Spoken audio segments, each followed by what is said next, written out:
வார்த்தைகளை கேட்கும்படியாக கடந்து வருவோம். இந்த மாலை வேளையிலும் நாம் அறிந்து கொள்ள வேண்டியவற்றை அறிந்து கொள்ள ஆவியானவர் நம் உதவி செய்யும்படியாக நாம் ஆண்டவரை நோக்கி நாம் செபிப்போம். சத்திய ஆவியானவர் வருகின்ற பொழுது அவர் சகல சத்தியத்திற்கு நேராகவும் நம்மை நடத்துவார் என்று ஆண்டவர் சொன்னார். அந்த ஆண்டவர் அந்த ஆவியானவர் மூலமாக இந்த வேளையிலும் நாம் சத்தியத்தின் பாதையில் நடத்தப்படத்தக்கதாக நமக்கு உதவி செய்யும்படியாக நாம் செபிப்போம். நம்முடைய அறிவின் மூலமாக அல்ல, ஞானத்தின் மூலமாக அல்ல, சத்திய ஆவியானவர் மூலமாக நாம் கற்றுக்கொள்வதுதான் உண்மையான பாடம். அந்த சத்திய ஆவியானவர் மூலமாக இந்த வேளையிலும் நாம் அறிந்து கொள்ள வேண்டிய சத்தியங்களை அறிந்து கொள்ள ஆண்டவர் நமக்கு உதவி செய்யும்படியாக நாம் செபிப்போம். தேவ பிரசன்னத்தின் மூலமாக நம்முடைய இருதயங்களுக்குள்ளாக அனல் கொண்டு ஆவிக்குரிய சத்தியங்களை ஆண்டவராலே நாம் பெற்றுக்கொள்ளும்படியாக இந்த வேளையை நாம் ஜெபிப்போம். நம்முடைய இருதயங்களை தேவன் ஆயத்தப்படுத்தும்படியாக ஜெபிப்போம். கவனித்து கேட்கும்படியான உணர்வையும் உந்துதலையும் தரும்படியாக ஜெபிப்போம். பிரசங்கங்கள் கேட்கின்ற ஒரு வேளையாக இதை எடுத்துக்கொள்ளாதபடிக்கு நாம் புதிதாக கற்றுக்கொள்ளுகிற வேளையாக, கற்றுக்கொள்ளுகின்ற வேலையை கடைபிடிப்பதற்கு ஏற்றபடியான உணர்வு உந்துதலை பெறுகிற ஒரு வேளையாக இந்த வேலை அமையும்படியாக ஆண்டுடைய சமூகத்தில் நாம் செபிப்போம். தேவன் நம்மோடு பேச விரும்புகிற ஒவ்வொரு வார்த்தைகளும் நம்முடைய வாழ்விலே கனிகளை உருவாக்க வேண்டும் என்று அவர் எதிர்பார்க்கிறார். எனவே நல்ல நிலங்களாக நம்முடைய இருதயம் காணப்பட வேண்டியது அவசியமாக இருக்கிறது. இந்த மாலை வேளையில் நம் ஒவ்வொருடைய இருதயத்தையும் நல்ல நிலமாக தேவன் மாற்றும்படியாக நாம் செபிப்போம்.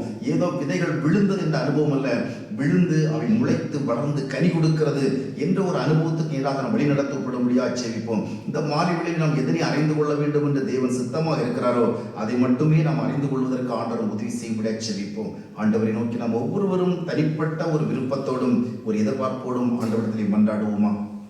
எங்களை நேசிக்கிற அன்பின் ஆண்டவரை உண்மை நன்றியோடு துதிக்கிறோம். எங்களோடு பேசுவதற்காக நாங்கள் உண்மை அழைக்கிறோம்.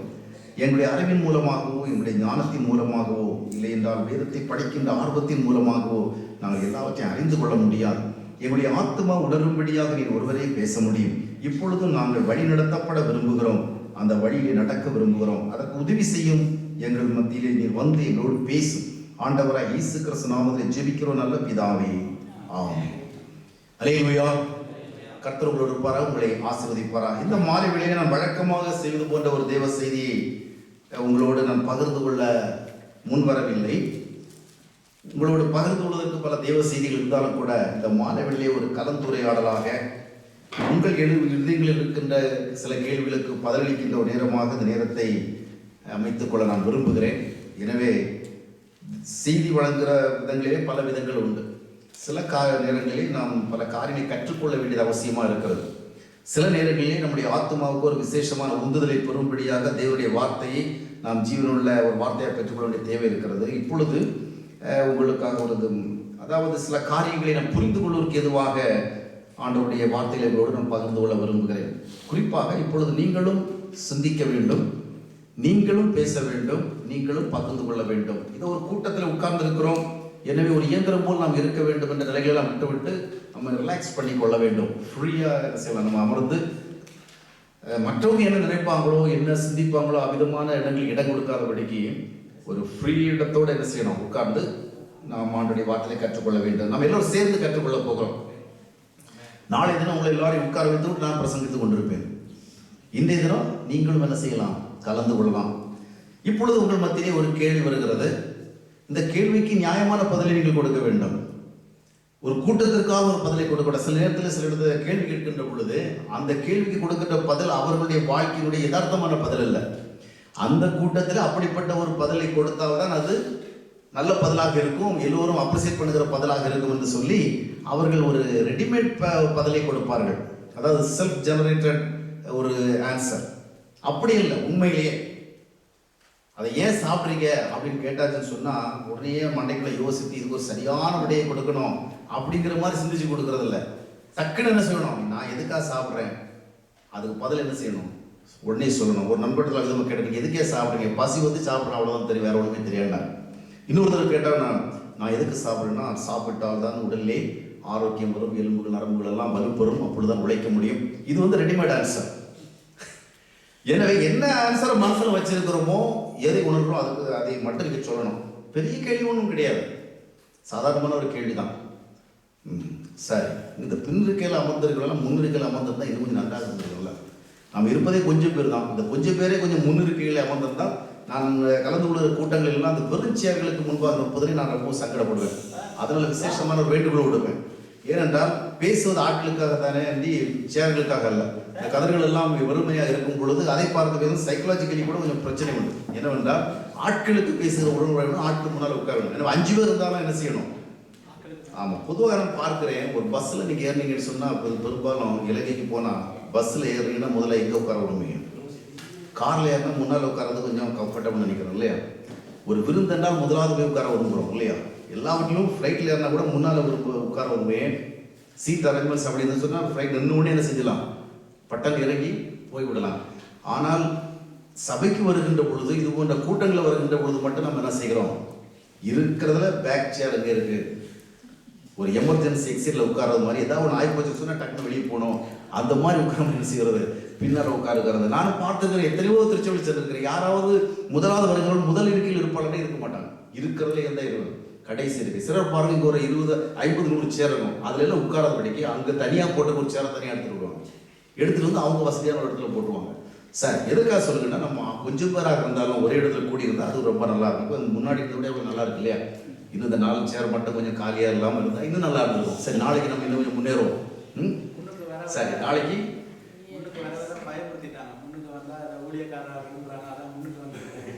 சரி, நம்ம எல்லாத்துலேயும் முன்னுக்கு வரதானே விரும்புகிறோம் இல்லையா? அதனால இந்த நாளைய தினத்தில் இந்த 4-8 சேர்களும் என்ன செய்யக்கூடாது? காலியாக இருக்கக்கூடாது.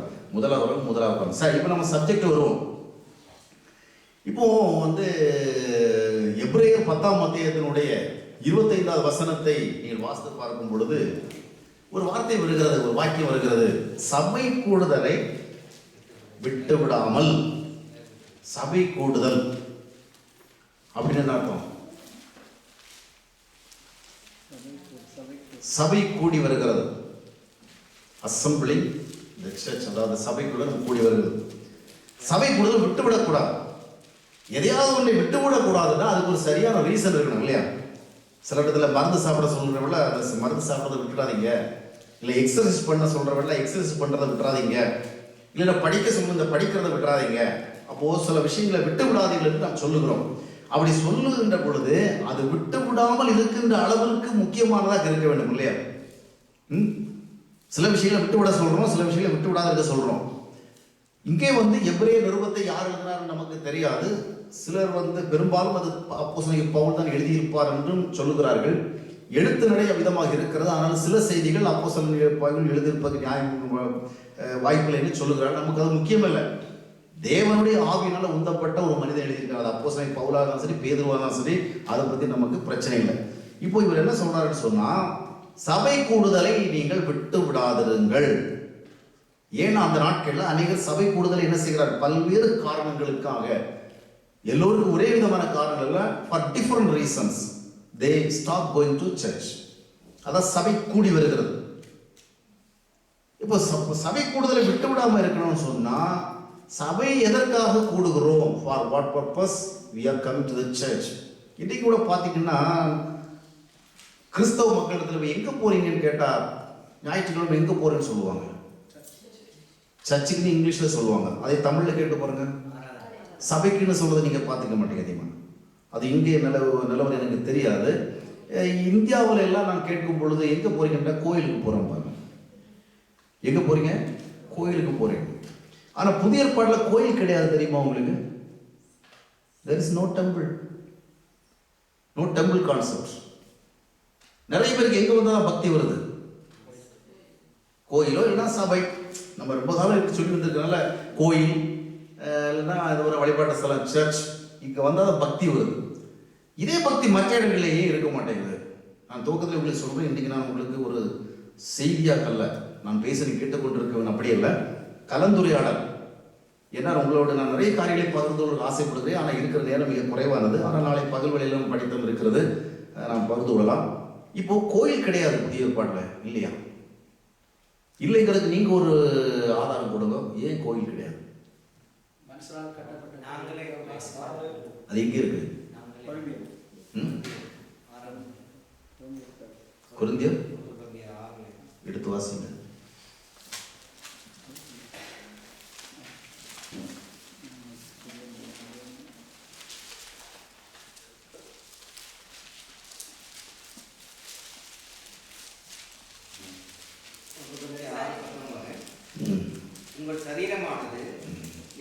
தேவனாலே பெற்றும் உங்களில் தங்கியும் இருக்கிற பரிசுத்த ஆவியுடைய ஆலயமாய் இருக்கிறது என்றும் நீங்கள் உங்களுடையவர்கள் அல்லவென்றும் அறியீர்களாம். நீங்கள் நெருங்கி வந்து விட்டீர்கள், ஆனால் கோயில் கிடையாது என்பதற்கு இந்த வசனம் போதுமான வலிமையுடையதல்ல. இது நாம் கோயிலாக இருக்கிறோம் என்பதை சொல்கிறது. இதை விட வலிமையா இருக்குது அந்த வசனத்தை கண்டுபிடிக்கும். அதான் எங்க இருக்கு. சில இடத்துல சில பொருட்கள் இருக்கான்னு கேட்டா இருக்குன்னு சொல்லுவாங்க, எங்க இருக்குன்னா அதான் எங்க வச்சுன்னு தெரியலைம்பாங்க. ஆமா, ஒரு நாள் மூலம் தேடிட்டு இருப்பாங்க. அதை தேடுறது கண்டுபிடிக்கிறத விட கடையில் போய் வாங்கிட்டே வந்துடலாம். சரி, அப்போஸ்தலர் 7ஆம் அதிகாரம் 48ஆம் வசனம். ஆமா, ஆகிலும் உன்னதமானவர் கைகளினால் செய்யப்பட்ட ஆலயங்களில் வாசமாயிறார். உன்னதமானவர் கைகளால் கட்டப்பட்ட ஆலயத்துல வாசமாய் இருப்பதில்லை. இது யார் சொல்றது? ஸ்தேவான் சொல்றார். அப்புறம் 17ஆம் அத்தியாயத்துக்கு வாங்க.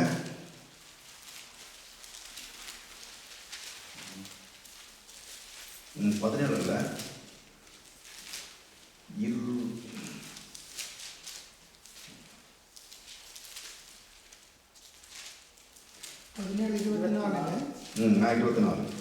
உலகத்தையும் அதிலுள்ள யாவற்றையும் உண்டாக்கின தேவனானவர் வானத்திற்கும் பூமிக்கும் ஆண்டவராயிருக்கிறபடியால் கைகளினால் கட்டப்பட்ட கோவில்களில் அவர் வாசம் பண்ணுவதில்லை. இந்த 2 வசனம் எவ்வளவு ஸ்ட்ராங்கா இருக்கு இல்லையா? நம்மிடத்துல தேவன் தங்குகிறார் என்பது உண்மை, தட்ஸ் டிஃபரண்ட். ஆனால் அதை விட வலிமையான ஆதாரங்கள் என்ன? இன்னும் நீங்கள் தேடினா பழைய பாட்டிலையும் இருக்கு. அப்போ ஒரு சாலமோன் ராஜாவே சொல்லுவார், இப்போ அதையெல்லாம் நம்ம தேடிக்கொண்டிருந்தால் நாம் கற்றுக்கொள்ள வேண்டிய பாடங்களை கற்றுக்கொள்வதற்கு தாமதமாகிவிடும். இந்த 2 வசனங்கள் என்ன சொல்லுகிறது? வானத்தையும் பூமியையும் படைத்த தேவன் கைகளினால் கட்டின கோயில்களிலோ ஆலயங்களிலோ வாசமாய் இருப்பதில்லை. அதன் மூலமாக நாம் என்ன அறிந்து கொள்ளுகிறோம் என்று சொன்னால், தேவன் கட்டப்பட்ட கட்டடங்களிலே வாழ்வதில்லை. ஆனா இன்னைக்கு அநேகருக்கு பக்தி அதிகமாக எங்க வருது? எங்க வருகிற பொழுது பொறுமையாக, தாழ்மையாக, அடக்க ஒடுக்கமாக. அந்த அடக்க ஒடுக்கம் கூட இப்ப இந்த நாட்கள் குறைஞ்சு போச்சுது. அது ஒரு பக்கம் இருக்குது. இருந்தாலும் ஒரு அளவுக்கு ஒரு இடத்துல பக்தி வருதுன்னு சொன்னா அது எந்த இடமா இருக்குது? இந்த சபை. ஏன் அப்படின்னு சொன்னா, அவங்க அந்த இடத்துல தான் கடவுள் இருக்கிறான்னு நினைக்கிறாங்க இல்லையா? அதுல அந்த இடத்துல வருகிறவங்கள பக்தியை காண்பிக்கிறாங்க. அந்த இடத்துல வருகிற பொழுது ரொம்ப பக்தி பரவசப்படுறாங்க. அந்த இடத்துல வருகிறவங்கள கடவுளை ரொம்ப தேடுறாங்க. ஆனா பைபிள் என்ன சொல்லிடுச்சு?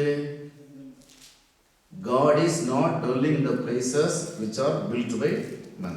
மனிதரால் கட்டப்பட்ட இடங்கள்ல தேவன் என்ன செய்யறது கிடையாது, வாழ்கிறது இல்லை. அதனால நீங்க ஒரு கட்டடத்துல கடவுளை தங்க வைக்க முடியாது. அப்ப இந்த இடம் இது வெறும் கட்டணம் தான். எதுக்கு இந்த கட்டணம்?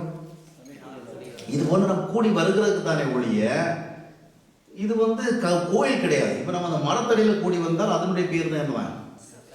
அதுதான் சபை. எங்கே கூடி வருகிறோம் என்பதல்ல, எந்த அடிப்படையில் கூடி வருகிறோம் என்பதுதான் முக்கியம்.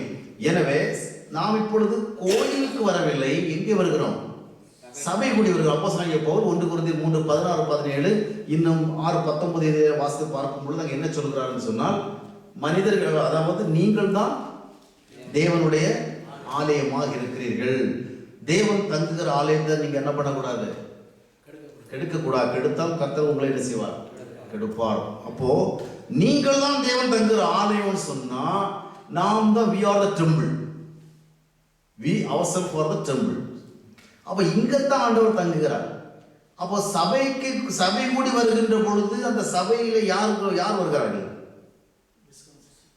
விசுவாசிகள். அதை விட கொஞ்சம் நல்ல இப்ப நம்ம பார்த்து கொண்டு சப்ஜெக்ட் அடிப்படையில் சபை யார்? அது இருக்கட்டும். சபை யார்? இப்ப இங்க வருகிறவங்க யாரு? கோயில்கள். கோயில்களுடைய சங்கமம் தான் சபை. அல்லேலூயா. இப்படி ஒவ்வொருவரும், அதாவது விசுவாசிகள் யாரா இருக்கிறார்கள்? ஆலயமா இருக்கிறார்கள். இதை குறித்து நாம் இன்னும் என்ன பார்க்கிறோம்னா, நாம கிறிஸ்துவுடைய சரீரமாக இருக்கிறோம் என்று பார்க்கிறோம் இல்லையா? 1 கொரிந்தியர் 12ஆம் அத்தியாயத்தோட 27ஆம் வசனத்தை நீங்கள் வாசித்து பார்க்கும் பொழுது அங்கே நாம் என்ன பார்க்கிறோம் என்று சொன்னால், தனித்தனியே கிறிஸ்துவனுடைய அவயங்களாக இணைந்து கிறிஸ்துவுடைய சரீரமா இருக்கிறோம். Individually we are the parts of the body. ஆனால் கம்பைன் பண்ணி வருகிற பொழுது when we are coming together we are the body of Christ. இப்போ நாம் கோயில் இங்க வருகிறோம்னு சொன்னா, சபை கூடி வருகிற பொழுது நாம் யாராக இருக்கிறோம்? நாம தாங்க கோயில்.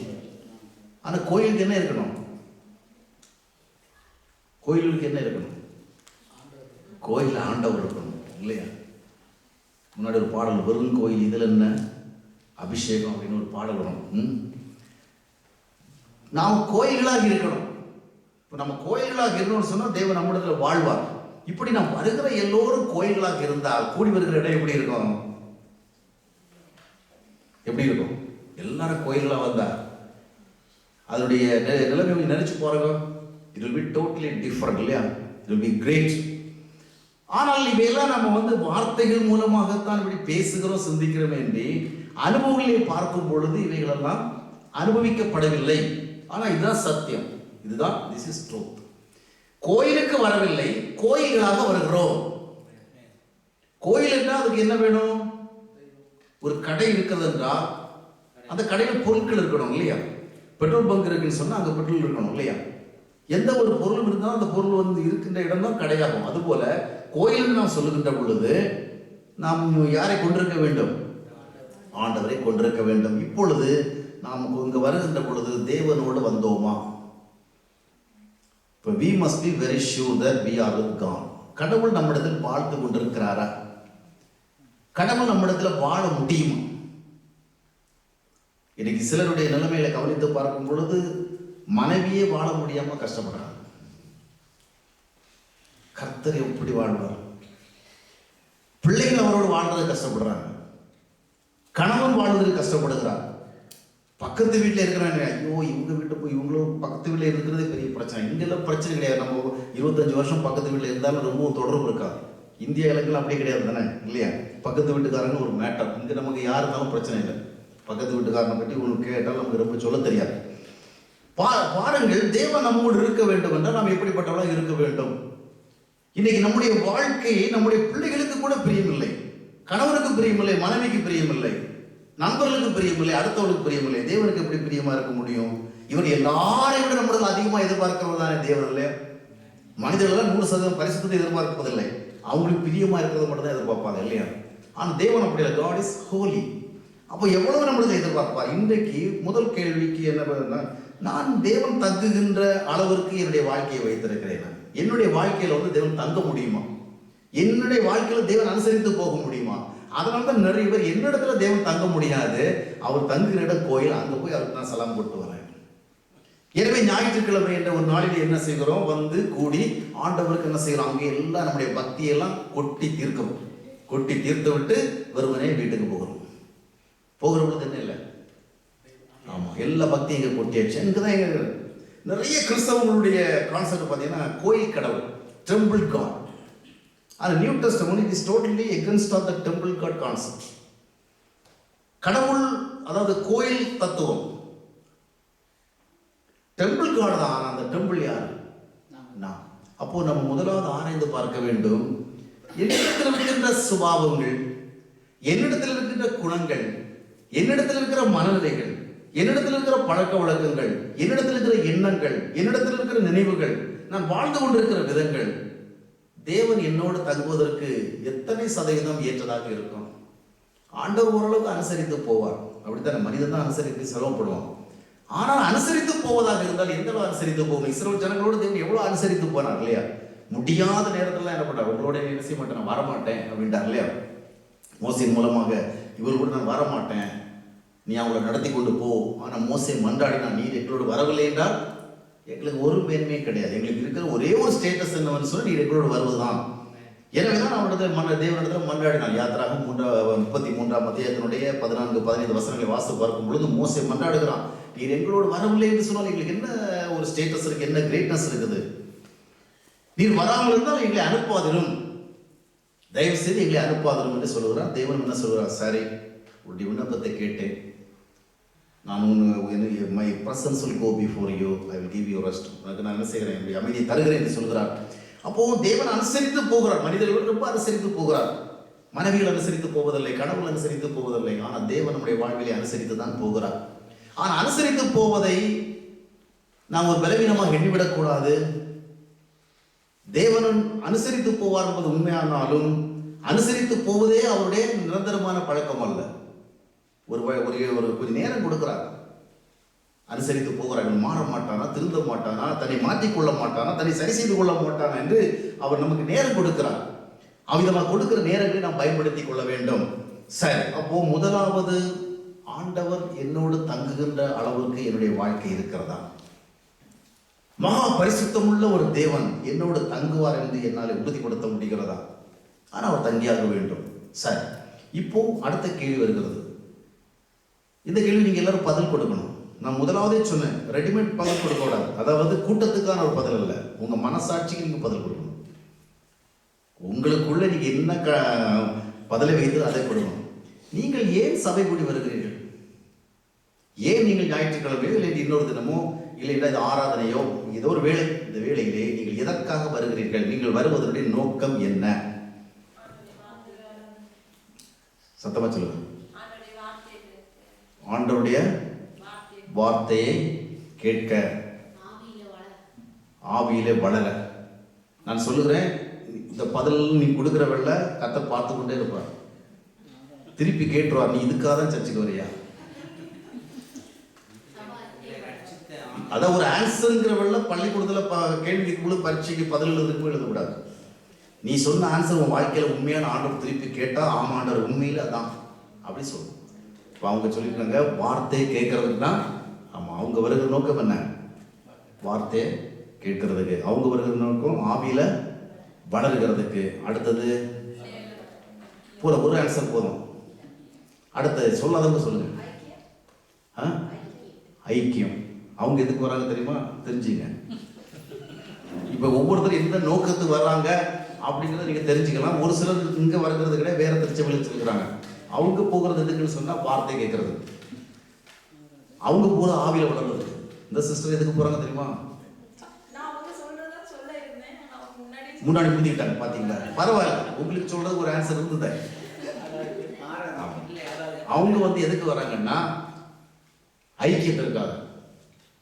சரியான நல்ல ஒரு ஆன்சர். சரி, இப்போ அடுத்தது இதுல எந்த புக்கு இன்னும் நிறைய பேருக்கு பதில் சொல்ல வேண்டியிருக்கு. நீங்க அவசரப்படாதீங்க, கொஞ்சம் இப்போது அவங்கள விட்டுக்கணும். சரி, அவங்க சொல்லி முடிச்ச பிறகு அவங்க சொல்லாத பதில் நீங்க சொல்ற வசதியா இருக்கும். சிலத்துல ஒரு கேள்வி கேட்டா இவங்க பதில் சொல்ல மாட்டாங்க. நீங்க சொல்லுங்க. ஏன்னா அவங்க சொல்லிட்டு மிச்சம் இருக்கிற பதிலை இவங்க சொல்லலாம். சரி, நீங்க என்ன பதில் வச்சிருக்கீங்க? ஒரு பதிலே இல்லையா? இதுதான் யோசிக்கணுமா? சரி, அவங்க யோசித்து அப்புறம் சொல்றோம் அப்படின்னாங்க. சரி, நீங்க இல்ல ஒரு பதிலே இன்னும் நிறைய பேர் சொல்லாதனால நீங்க ரெண்டாவது பதில் முந்த வேண்டாம். பந்தி விக்கிற